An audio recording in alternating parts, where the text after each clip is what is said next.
I'd like to introduce now Alicia Hernandez, Professor Emeritus of English and the sister of Joel Hernandez, after whom this award is named. And Alicia is here to tell us a little bit about her brother and about the award.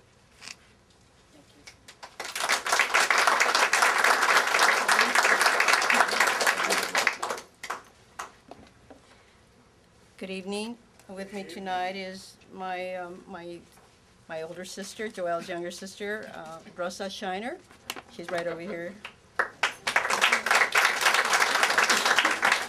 Her husband, a retired barrister with the City Attorney's Office in Los Angeles, Phil Shiner.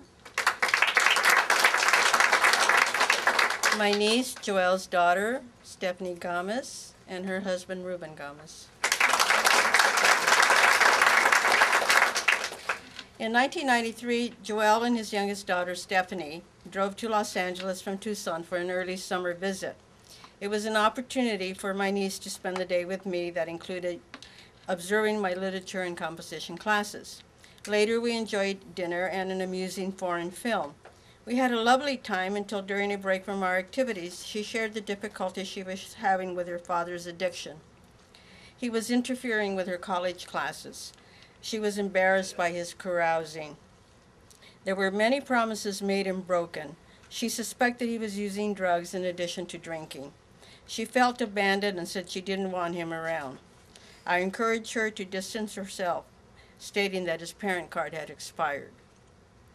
The next morning, Joel telephoned up inquiring about her whereabouts. I recognized the slurred tone, the incoherent sentences, the accusations in his voice. He said that too many times Stephanie had let him down, and now she hadn't called. It was 7:30 in the morning. I said, "She's with me. What in the world are you talking about?" There was a sluggish response. I then added, "Joel, she's sick of you. We're all sick of you and your drunken ways. You're not fit to be a father. Why don't you let her alone? She wants you out of her life." Several months later, he revealed it was this exchange that became the incentive in seeking help. But as an educator, I knew when the student is ready, the teacher will come. He reverted to the familiar, that was to seek community as he traveled the hardship road to recovery. He remembered a Free Methodist church he passed on his daily bus commute, a known church, as our father was a pastor of this denomination for many years. One day he stopped and asked the minister for help.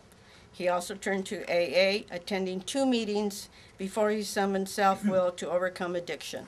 He formed a new family of support within the church community. He heard new voices, compassionate voices, prayerful voices for recovery. The prodigal son had come home. Joel found new strength through these encouraging communities in an attempt to regain his former job with Raytheon Industries.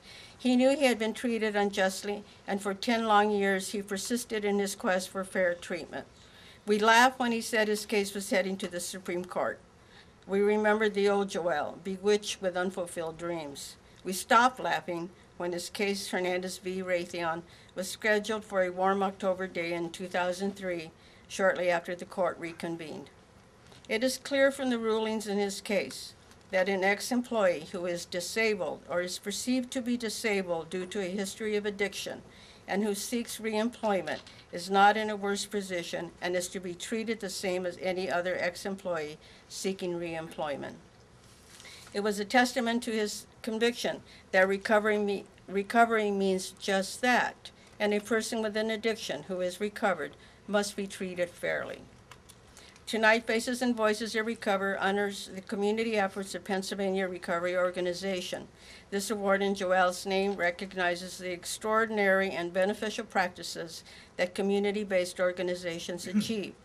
President Obama often speaks of the strength that community entities provide and relied on them during the last election. Grassroots organizations also help Joel and others provide assistance in healing family dynamics. Recovery for the addicted is a shared path. Recovery systems for family members must coexist. There's recovery from broken promises, recovery from missed birthdays, missed sporting events, dance recitals, and other occasions. Recently, a new community emerged in Tucson, Arizona, my brother's home for many years. This spring, his daughters, Denise and Stephanie, organized a walk for recovery, raising over $700 for Faces and Voices of Recovery. Again, community sustaining community efforts. About 2 weeks ago, Stephanie emailed me a photo of one of Joel's great-grandsons, age 2. He bears a mischievous similarity to my late brother. In fact, his nickname is Little Joel.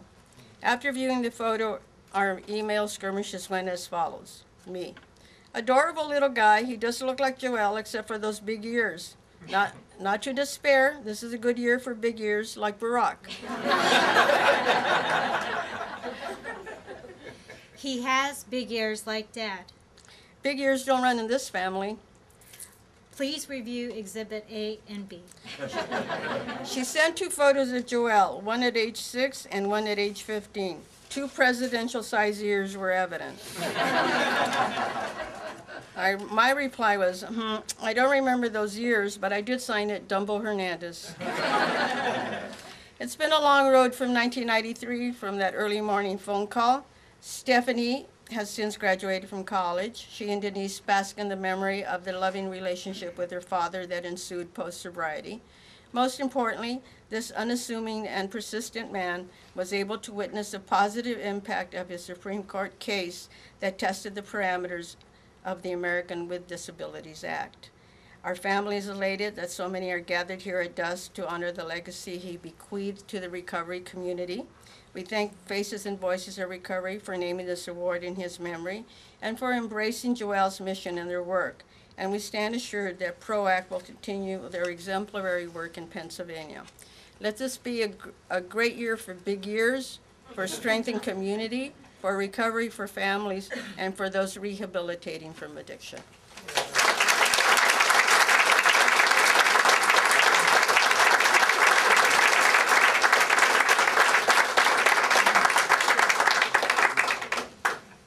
Alicia, Stephanie, thank you very much for sharing those loving memories of your brother and father.